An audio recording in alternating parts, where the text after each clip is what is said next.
Hey, and welcome to Pathways, a quest where we accompany our new 5 creative friends as they avoid post-program blues, dead ends and rejections by reflecting on their experiences during creative skills development programs, all with the aim to posit new and accessible pathways into the creative industries. We'll also unlock the 5 creatives' identities and works of art from the shackles of evil content overwhelm and obscurity. I'm Yasmin, a Wired for Music associate at the youth music charity Sound Connections, but think of me as your companion throughout the game. Would you like to continue? Press start to begin.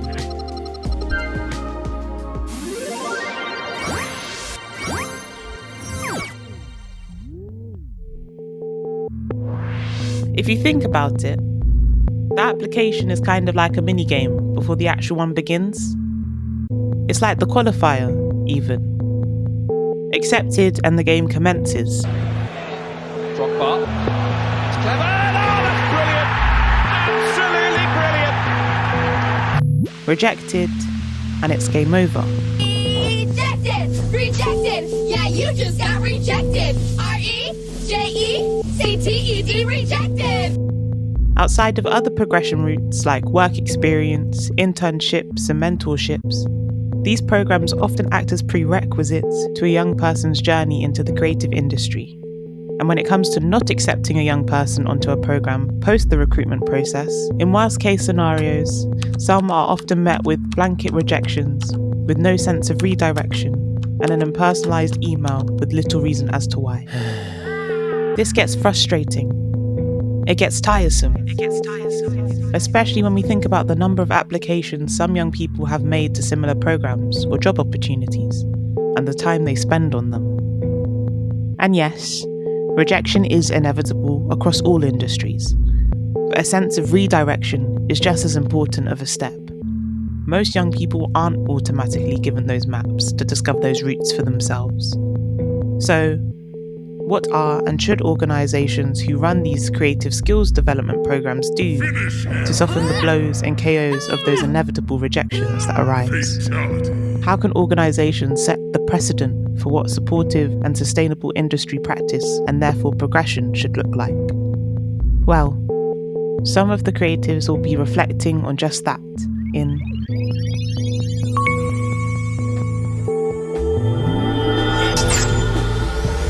Level 3, Navigating Rejection and Creating Paths of Redirection. This level will consist of 3 rounds. Let's play.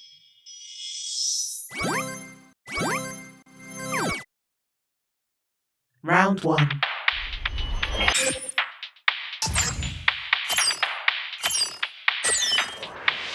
What does a typical rejection sound like for you as someone applying to programs specifically for the creative industries? Sometimes it sounds like crickets. Sometimes these application rejections are rude. Like, I've put my heart in it and then you just say, Unfortunately, on this occasion, you haven't been selected. You've been unsuccessful. You haven't been chosen. We are unable to provide feedback, but please stay in contact. Please don't let this discourage you. Kind regards, the company. I mean, you know it off by heart. We all know it's off by heart if you've applied for enough.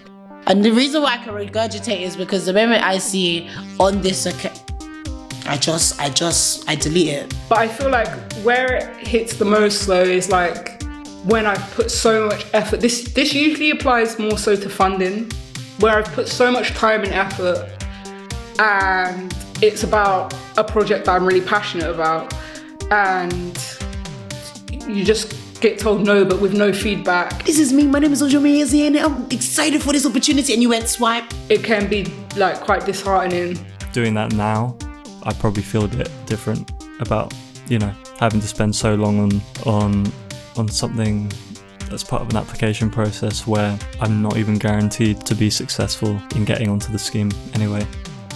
There was another opportunity that wasn't a job and it wasn't a program. It was somewhere kind of in between. It was like an opportunity to do something, to perform. And I didn't hear anything about it, even though the date for the actual thing has passed. So I emailed them about it. They still haven't got back to me. It's only been a few days, but they haven't got back to me. And I just think that's really disrespectful. Unless maybe they didn't see, unless my application didn't go through, but on my end it did. It said thank you for whatever it says after.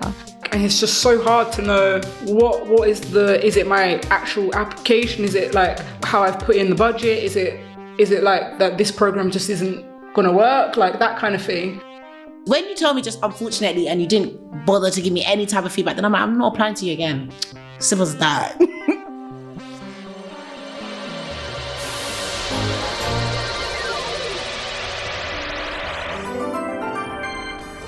Round 2.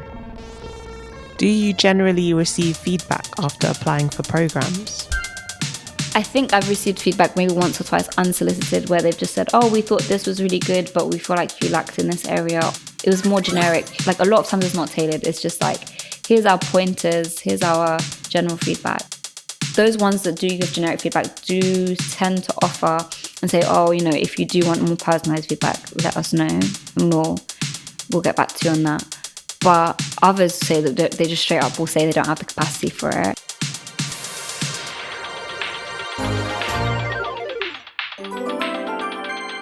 Final round.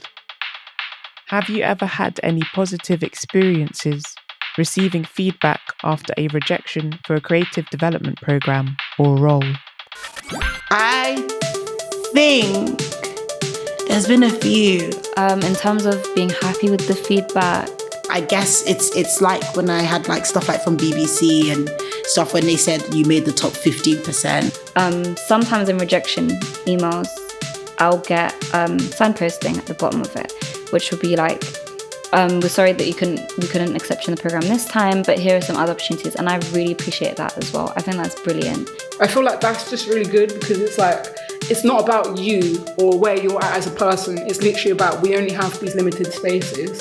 So there's only so much we can do in terms of offering you a position, but they do have knowledge. So sharing that knowledge, I feel like people could do that way more. Like, I really love when they just highlight something that's very personal to the work. If it's honest, if it isn't generic, if it's specific to something I've said in my application and it's clear what they meant by that, then yeah, like, I think it is good. I can't really tell you my favourite application and my favourite rejection because there's been quite a few that I'm like, you know what? I'm still smiling. The key phrases generic and personal were identified in the context of providing feedback after rejections. You have therefore opened up an unlockable passage.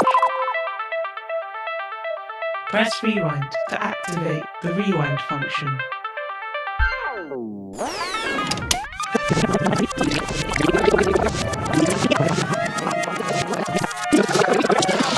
Sometimes it sounds like crickets. Sometimes these application rejections are rude. Like, I've put my heart in it and then you just say, unfortunately, on this occasion, you haven't been selected. That kind of rejection, so far in terms of like applying for whether it's jobs or like opportunity, it always just kind of like fuels me a bit more. You know, it kind of forces you to work sort of independently as well and kind of be quite sort of creative with your own work and sort of like, you know, really taking a chance on yourself. I'm very open-minded but also narrow-minded at the same time. Like, I'll think, cool, I can do it myself, I'm just going to focus. And sort of, you know, going like, okay, I've got time to like develop my own skills in my own time and work on my own sort of ideas and passion projects. The beauty of being young as well is that you can try and fail and move on. So yeah, try, fail early, and then move on to the next opportunity. So now I'm like, you know what? If it's actually for me, it's not going to pass me. It's as simple as that. And maybe it will come back around. And I feel like that has happened in the sense of like, I've applied for things and then I haven't like got accepted or I haven't got feedback or whatever. But then I just keep applying. And then there's been times where like I have got it and I'm just like, ha.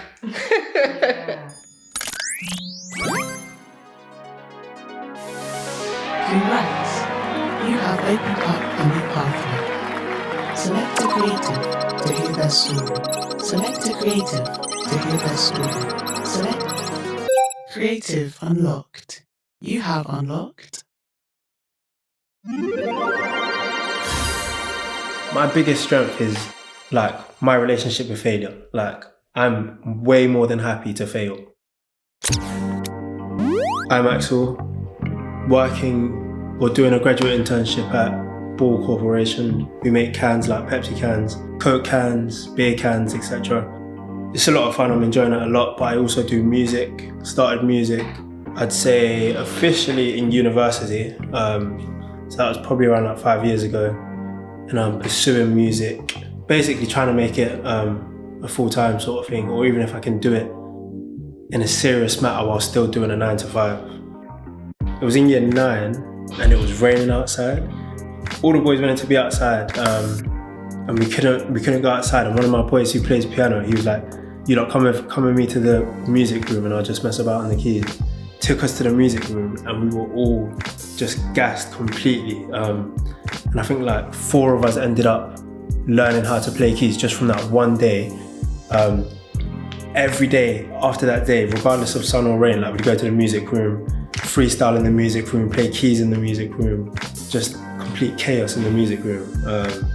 So that moment there, and that guy, his name's Selassie, definitely is the main reason that like I'm pushing for music today. He was doing music and we never knew he was doing music until he said, "You lot come with me. Like if we can't go outside, let's go to the music room." And then changed, most definitely, like my best friend, most definitely he changed both of our lives because we're still playing keys today. He plays in my band and yeah, we just love music. I think it's mainly because of him. And then I'd say basically from that moment in year 9 up until 6th form, constantly just messing around in the music room, playing keys, writing music unofficially, freestyling with my boys. And then I go to university and then I start uploading sort of piano covers. I think it was one of my covers, so I covered one of Octavian's songs and he picked up on it. Yeah, which was huge, which was genuinely very huge. He picked up on it and I think that was kind of a catalyst for me in terms of thinking about whether I want to take music seriously. So then I think like maybe a year or so after that, I dropped my first song and then I've just been dropping since then.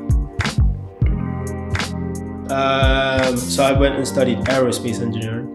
The reason behind me studying it initially was my parents. So they suggested, they didn't necessarily force me to do it. They were like, look into aerospace engineering. This was when I was in like year 11 going on to 6th form, not knowing what I wanted to do. They were like, look at aerospace engineering and see if you like it. Done some research on it. One of my peers who was a year or so above me had gone to study it. So I looked into it, asked him to send me a few papers to try and gauge what the subject was about. And I was like, yeah, like this seems fairly interesting. So yeah, I went to Swansea University, was there for 5 years. So I done a foundation year. First year, failed 2 modules, so I had to repeat them in my 3rd year at uni. Then went on to 2nd year in my 4th year, and then 3rd year in my 5th year, if that makes sense. But it was so worth it, 100%. Like even, I think if I finished it in 3 years, I would definitely have wanted more time at university.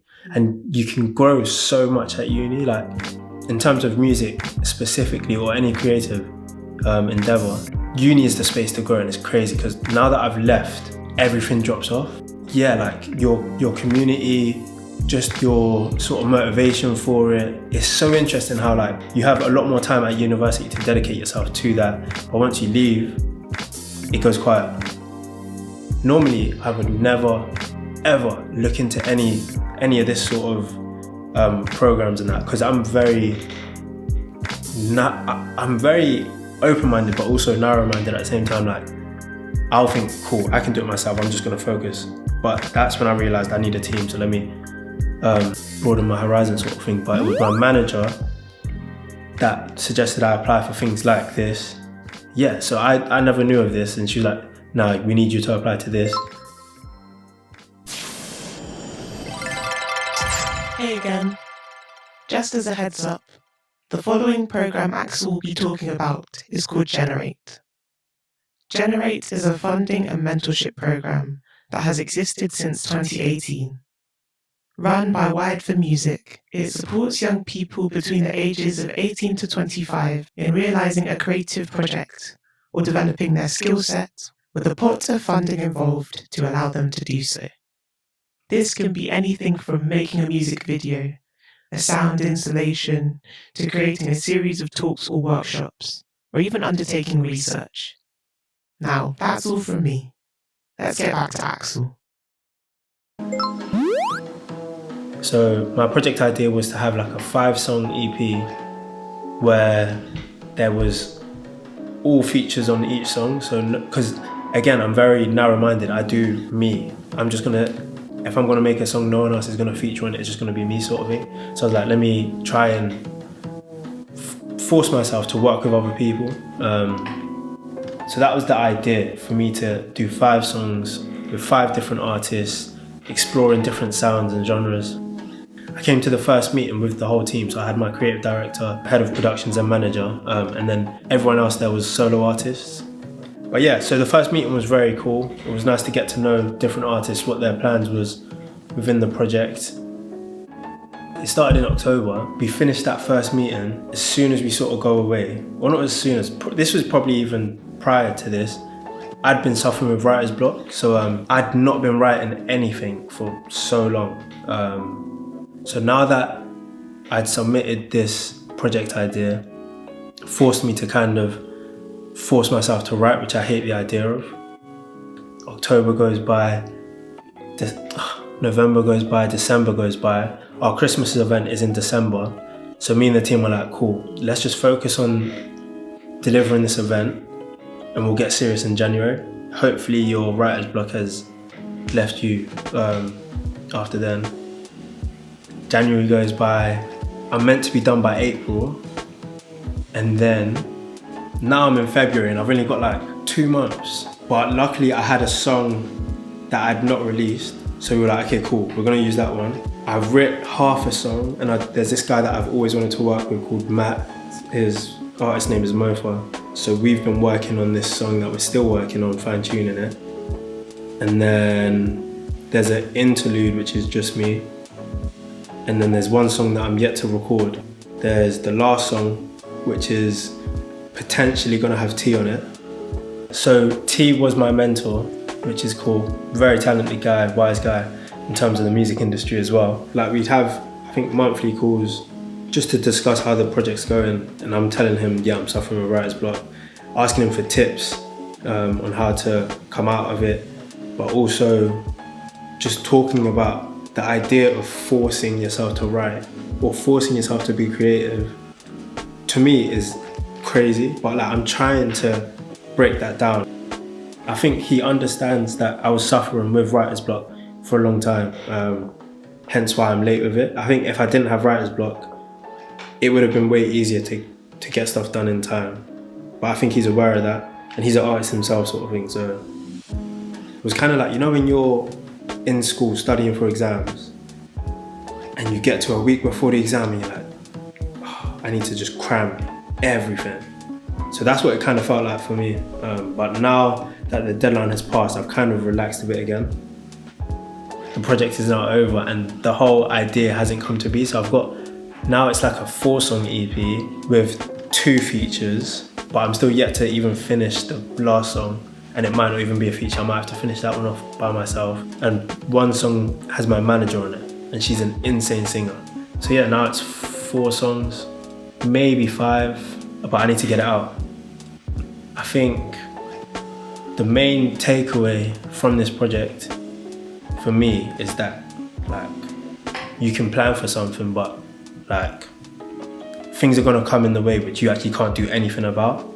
Like no matter how hard you try, and it's just a matter of kind of waiting it out. That's my main sort of takeaway, like plan, but chances are things are not gonna go to plan.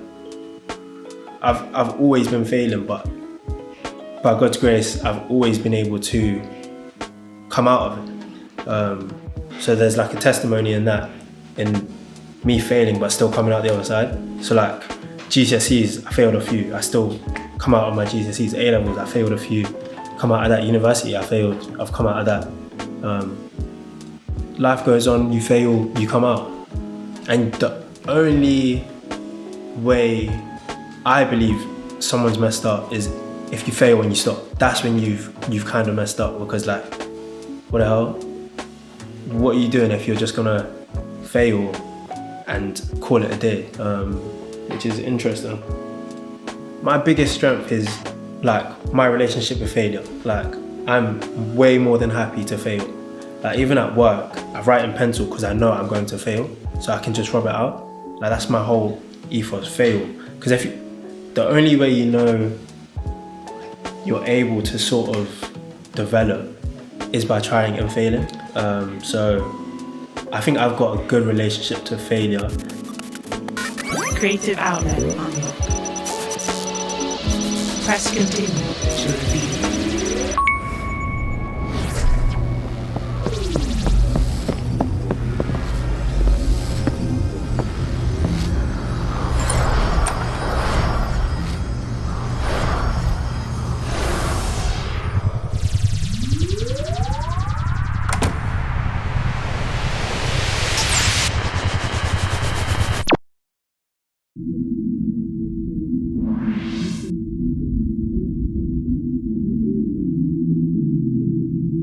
But the good thing about Axel is that lots of people who go for music, they won't do anything else. They'll put all of it into music. But he's gone to uni, he's got a brilliant job as well. I'm just on my way. I'm just on my way. Devil tried to tempt me, I said, Lucy, not today. My Lord hears me when I pray, even in the silence when I don't know what to say.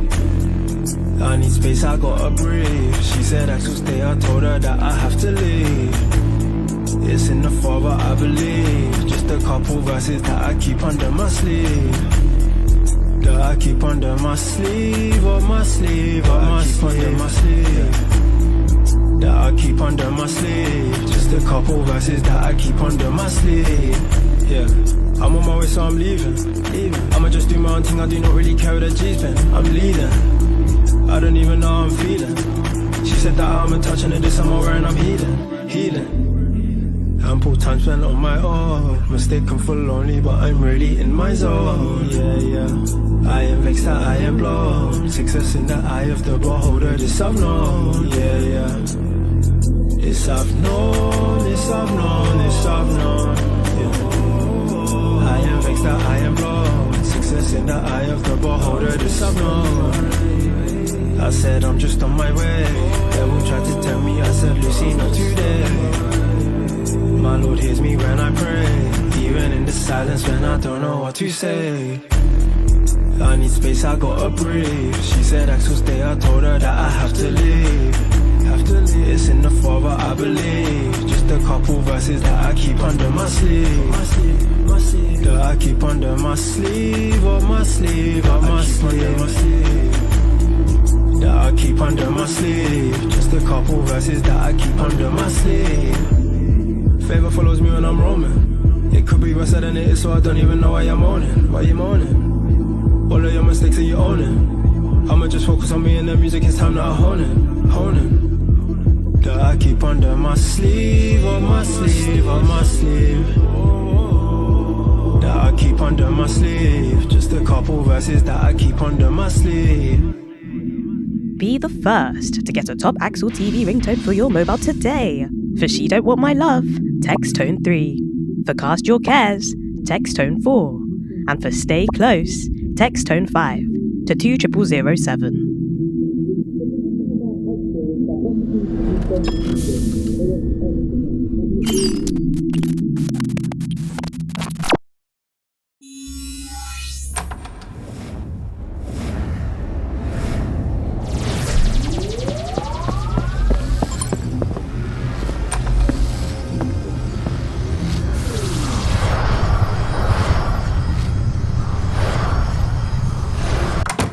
Level 3 complete.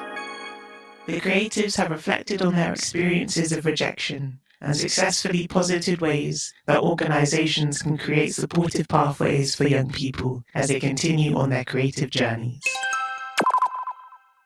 It looks like you've earned a new badge. Press the notebook to find out what it is.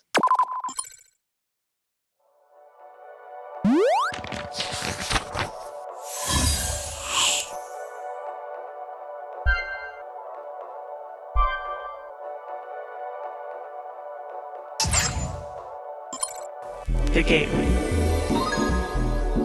The Gateway is awarded to that friend, that parent, that teacher, that youth worker, that community, that person or the people who opened up pathways of creative potential and possibility, who allowed a young person to see that creativity and self-expression are important, whether it be done in or outside of the industry.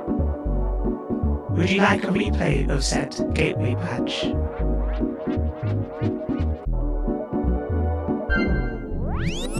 Every day after that day, regardless of sun or rain, like we'd go to the music room, freestyle in the music room, play keys in the music room, just complete chaos in the music room. So that moment there, and that guy, his name's Selassie, definitely is the main reason that I'm pushing for music today.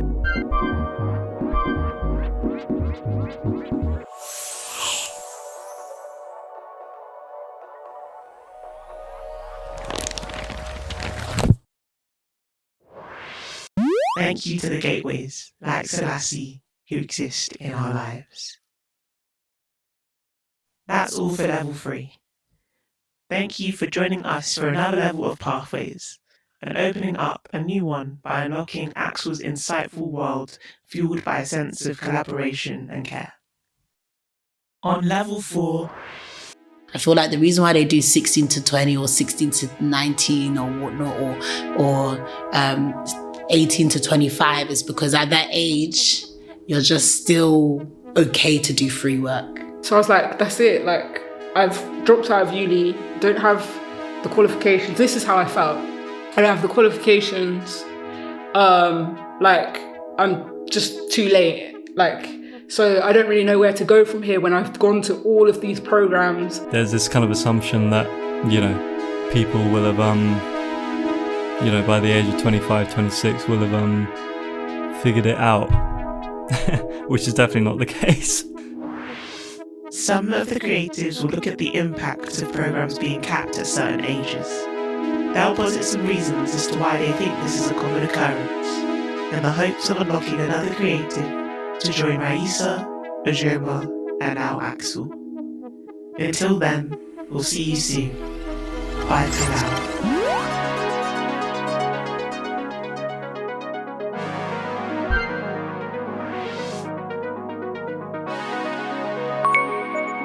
This level of Pathways was scripted, hosted, and if you're watching along, animated by me, Yasmin Dankwa, with illustrations of the creatives by Tanya Shamil, and was sound designed by Ivan Davwan. A massive thank you to all the creatives for sharing their experiences.